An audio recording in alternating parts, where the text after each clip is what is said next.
So what's up mga ka-adventure? Welcome back na naman sa ating episode ng ating North Adventure, ang Sagada Adventure. Samahan nyo kami at sabay-sabay natin puntahan ang mga pasyalan dito sa Sagada Mountain Province. Ang hanging coffins na kung saan malalaman natin ang traditional nila na paglilibing. Kasama din dito ang coffee farm na isa sa kanilang hanap buhay upang makapag-supply ng kape sa merkado. Papasok din tayo sa kuweba papunta sa natatagong waterfalls na kung tawagin nila ay Bokong Falls. Kaya tara, umpisa na natin ang ating episode 2 ng ating North Adventure. Ito yung cave. Masyadong madilim lang, no? Hindi na kaya ng camera natin, kaya kailangan ng may flashlight.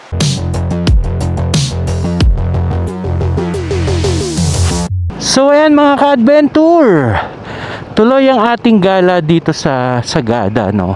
At dito tayo nagstay sa Misty Lodge. Ayan, shoutout sa Misty Lodge. Ang ganda ng stay namin dyan, ang ganda ng rooms nila, tapos yung pagkain masasarap. Wala na kaya hanaping iba, no? At least yung pagkain nyo nandiyan na rin, tapos yung tutulugan nyo, tapos maganda yung rooms. Pinakita ko naman sa inyo yung mga rooms, magaganda, no? Ayan, so ito, pupunta na kami ngayon sa sa tourist information kasi magtatanong kami doon ng pwedeng puntahan, no? Tapos may mga package sila dito na na pwede nyong puntahan, no? Ayan, kung saan nyo gustong pumunta. Kaya magda-divert muna kayo doon sa tourist information, tapos bibigyan nila kayo ng guide para i-tour kayo dito, no? At syempre may bayad yun, hindi pa natin alam kung magkano.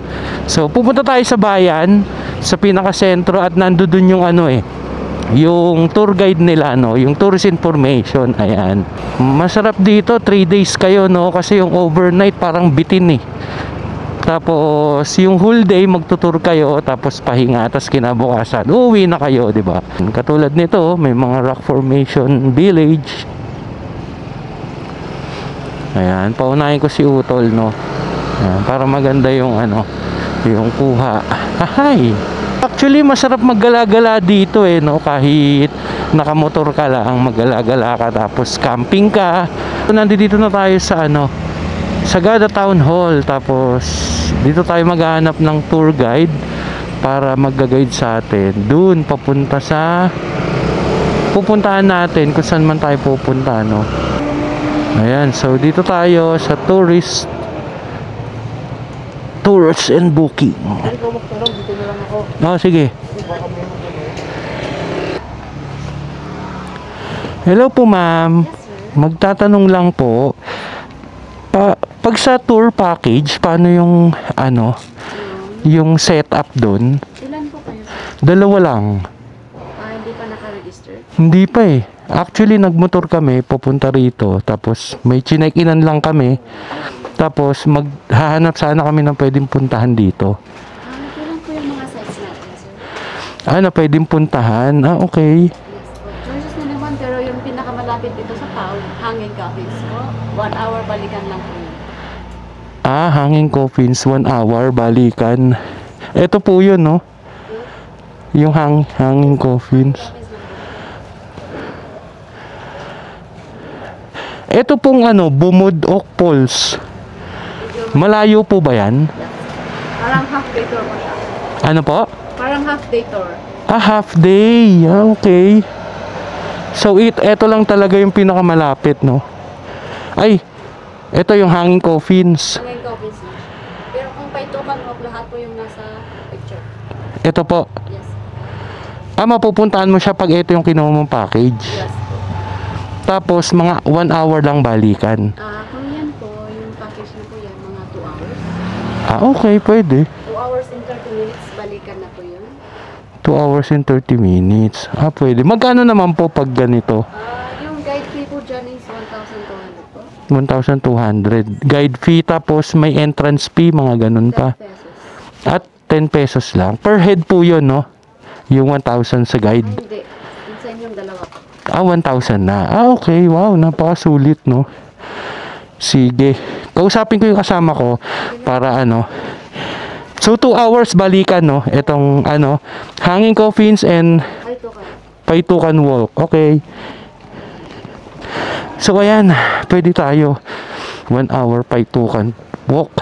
Naka-adventure, pupunta na kami sa may ano, yung kinuha namin package is yung Hanging Coffins tsaka Paitukan Walk. Ayan, maglalakad kami doon, si Kuya yung tour guide namin. Tapos pupunta lang kayo dito sa Tours and Booking, Go Sagada. Ayan, may mga package sila dito. Bali yung nakuha namin 1,000, dalawa na kami ni Utol. Tapos 2 hours walk, balikan na yon, no. Ayan, so yun ang inavail natin kasi ano hindi tayo whole day magtutour, no. Ayan. So, let's go! So, ayan mga ka-adventure, andito na kami. Mag-start na kami maglakad papunta dun sa Hanging Coffins. Tapos, yung registration dyan sa likod, magre-register kayo ng 10 pesos per head. Ayan, so, naglalakad na kami. Papunta kami dun sa Hanging Coffins and Paitukan Walk. So, 2 hours yun all in all, kaya mahaba-habang lakaran to. Ayan, ito yung modern cemetery nila, no. Alaw ng mga patay. Dito rin, pag-asyat natin, papapasok yung mga daming mga tao. Ano yung uling? Hindi ibig sabihin, Kasi dito po, pag araw ng mga patay, nakikipon pa kami sa mga patay. Para painitin yung mga kaluluwa nila. Kasi bilis namin, na yung gatay namin, yung kaluluwa nila, andyan pa rin na nakikilaw sa mga tao. Kung naalala niyo yung Fallen 44, karamihan doon, mga igurot. Yan yung isa. Alin po yung 44 yung... Ito yung ano, modern cemetery nila ng mga taga-Sagada, no. Ayan, makikita nyo dyan. Tapos yung pupunta natin, yung lumang sementeryo nila, no, yung Hanging Coffins. Yun ang unang-unang sementeryo dito sa Sagada. Yung area na yan, yan yung pinaka-first na barangay ng Sagada. Diyan matatagpuan yung oldest. Okay. Dito pala yung pinakauna. Oldest village namin yan. Tinatawag nilang Dumang. Dumang. Pero ngayon, nasa... Bali ito, Sir, kalat to, no? Yung mga kabaong nakakalat dito sa... Ito yung mga hanging coffins na sa mga bato-bato dyan, no? Pero dito banda yung pupuntahan natin yung pinakamadaling puntahan. Ayun, okay. Sige. Ayan, so take note guys. Nandito na yung mga hanging coffins nakakalat dyan, no? Kaya, yung pupunta namin madali lang. Yun yung pupuntahan natin. Ayun. Pagbuhan natin, may makikita rin din naman tayo doon banda. So mga ka-adventure, ayun ang pupuntahan namin na coffin. So, zoom natin. Ayan. So kung nakikita nyo, yan ang pupuntahan natin na ano, na coffins, no, yung mga nakahang dyan. So ayan mga ka-adventure, andito na tayo sa ano, sa may hanging coffins. Ayan, nakikita nyo naman yung mga nakahang dyan, no. Ayan, so ang daming istorya ni Kuya na tour guide, no. Sayang di natin narinig, hindi ko na videohan. Ayan, so yan yung mga iilan sa mga ano, mga coffins. Pero ang latest daw dyan is 2010 naglagay sila. Tapos after nun, hindi na, sa iba na kasi nagiging tourist spot na to eh. Ayan, so kung mapapansin yung mga ka-adventure, i-zoom natin, meron dong coffins pa, oh. Ayan, oh. Diba? So, nakakalat siya, nakakalat. Tapos doon sa taas, meron din, oh. Kung mapapansin nyo, ito, yan. Meron siya. Tapos, yung isa ito. Ayan. So, kalat yung mga coffins dito, no. Hindi lang doon sa part na yon. Ayan. Meron pa doon, tapos doon sa pinakataas. Sa taas, oh, meron pa doon sa pinakatuktok. Doon ano yung kalawak ng pag-iisip ng mga taong nakakyat doon. Iba rin. So yan mga ka-adventure, ayan, yung nakikita nyo mga tanim na yan, mga kape yan. Ayan, so nandito tayo sa coffee farm. Ayan, yung natitikman nyo na Sagada Arabica, yan yun. So ayan mga ka-adventure, ito yung sample ng kape. Ayan, ginagawa ng umbrella para mabilis daw i-harvest. Ayan. Ayan, ang dami. Ayan, hanggang dun yan.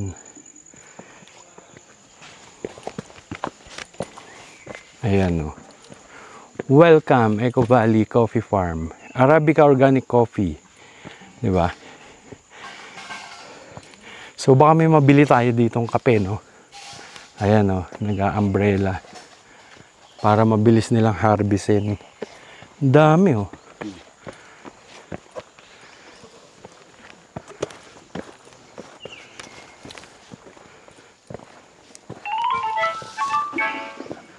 Uy, may signal dito.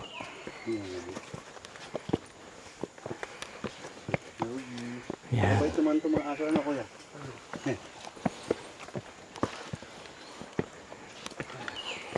Baka gusto niyong umakyat ng mga tree house dito sa Sagada. Ah, ito yun. Oo. Ito yan. Ayan o. Pakitin mo. May tree. Ito yung mga kape namin. May tree house sila dun o. Pwede daw akitin dun, sabi ni kuya. Tapos, ito yung mga kape nila. Ano to ganito na binabalatan pa? Binabalatan pa. Okay, maproseso din no. So, ayan, ito yung mga sample na kape nila na binibilad dito, pinapatuyo. Ayan, mga coffee bean. Ito yung itim na itim, oh.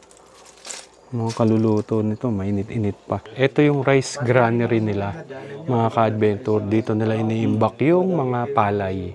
Lalo na doon sa part ng Ayan, ano na mga palayok, oh. yung rice field. Tapos may bahay sa gitna nag-iisa.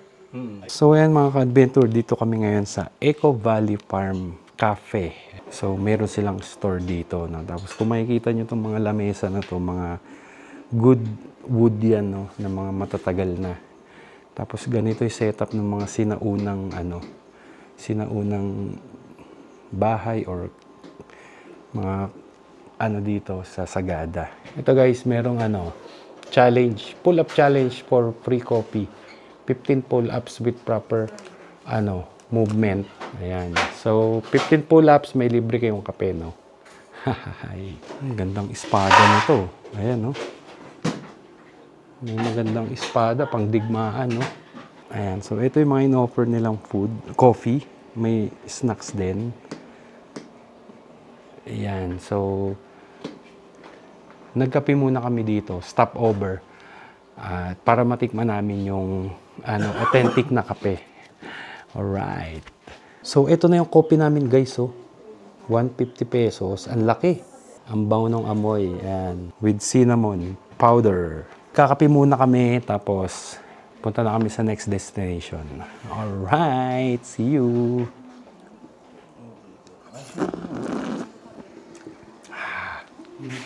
Sarap. So, ayan mga ka-adventure. Dito kami sa parang cave nila na may batis. Ayan, may tubig. Parang sarap magtampisaw. Ayan, so akitin namin to. Paakyat, tapos pupunta kami sa underground. Ayan. Ayun ang daan, paakyat. Ayan, so ito na yung papasukin namin na kuweba, no? Dadaanan namin to. Ang lamig dito. Sarap pa, iba yung lamig, ah.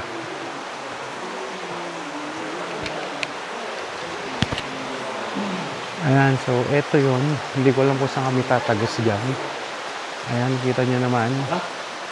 Ayan, tara. Ayan, may flashlight na si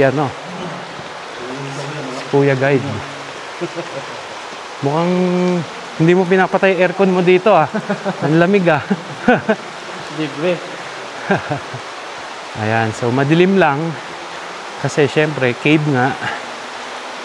Ayan. Yan, mauna kayo kaya para lawang ko yung daan. Okay, sige. Sundan nyo to. Okay. Madilim mga ka-adventure. At tatawid tayo dito sa mga bato. Ay, up. Uhuhu. Ayan. Tumatawid na sila. Grabe, dilim dito ah. Hindi tayo nakapagdala ng mga camping gears natin, no? Sayang. So ayan mga ka-adventure, ito yung cave. Masyadong madilim lang, no? Hindi na kaya ng camera natin, kaya kailangan ng may flashlight. Ayan yung mga formations nila. Ayan, ito. Ayun, para may butas dun, no? Sa dulo. Ayan. Tapos malamig dito. Ayan. Ayan, o. So, yan yung mga formations dito.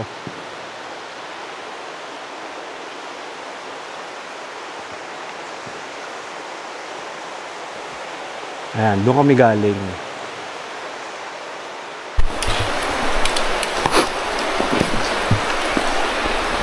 So, ayan mga ka-adventure. May nakikita ng liwanag. At ito na yung exit. Ito yung dadaan natin. Ito, yan. Packet doon sa bato. Ayan. So, ito na, may konting liwanag na. Ayan.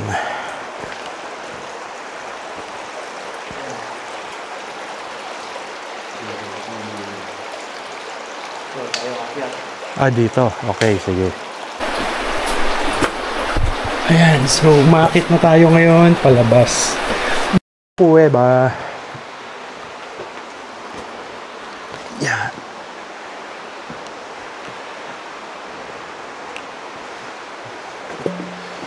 Madilim lang, no? Madulas nga.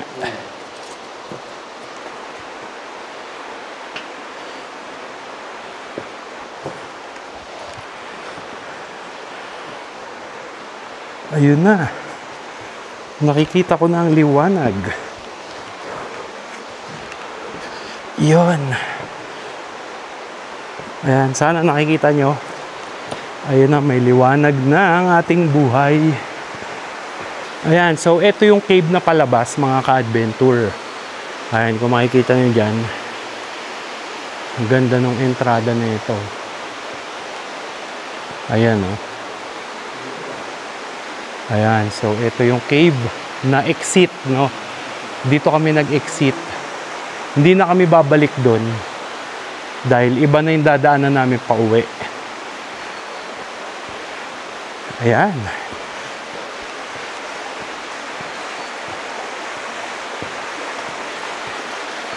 Grabe, ang daming mapupuntahan dito sa Sagada, mga ka-adventure. Kulang ang 2 days nyo or 3 days.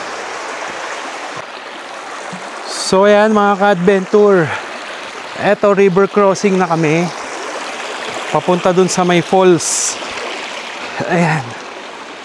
So okay dito, magte-trek nga lang kayo sa mga mahilig mag-trekking dyan. Bagay na bagay sa inyo to. Pero yung sa mga nag-ride lang talaga, hindi ko alam kung may enjoy nyo to, no?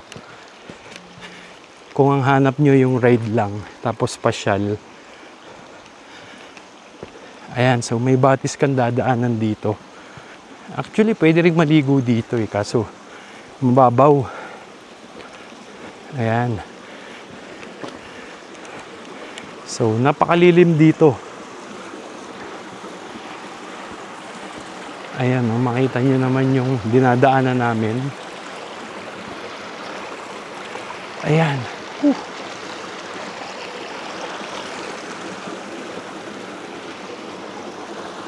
Ayan, so tatagusin na muna namin tong river crossing. Tapos, i-update ko kayo pag nasa falls na tayo. So, ayan mga ka-adventure. Naririnig ko na yung falls na pupuntahan natin. No? Ayan. Actually, maliit lang siya. Ito. Ayan. Sana nakikita nyo. Ayan, baba pa tayo para makita nyo ng buo. Ayan. Wow. So maliit lang siya tapos parang may swimming pool na pabilog. Ayan. Ang lakas din ng tubig. Ayan, lapit tayo para makita nyo ng maganda.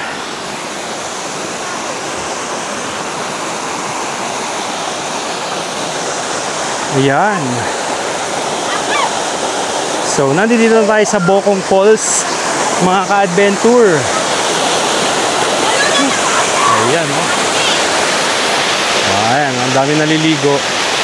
Tapos, may parang swimming pool siya na bato. Ayan, makikita nyo naman dyan. Diba? Ayan, oh. Wow. Ayan, so ang dami natin napuntahan sa isang package, no? 1,000 per head. Hindi, actually 1,000, dalawa na kami doon. Ayan, napakamura at adventure talaga. Ayan. So, shoutout sa mga taga Sagada at ang ganda ng lugar nyo, no? Hindi ko nga lang na-explore pa ng matagal at sandali lang tayo dito. Dito ko natatapusin yung ating episode, mga ka-adventure. So abangan nyo yung next episode natin.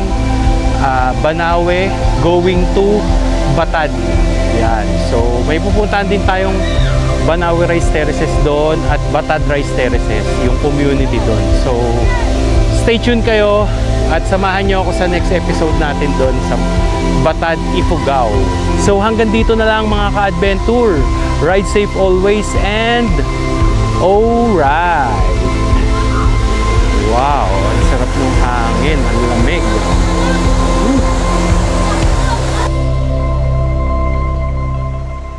So shoutout tayo kay Kuya David sa aming guide.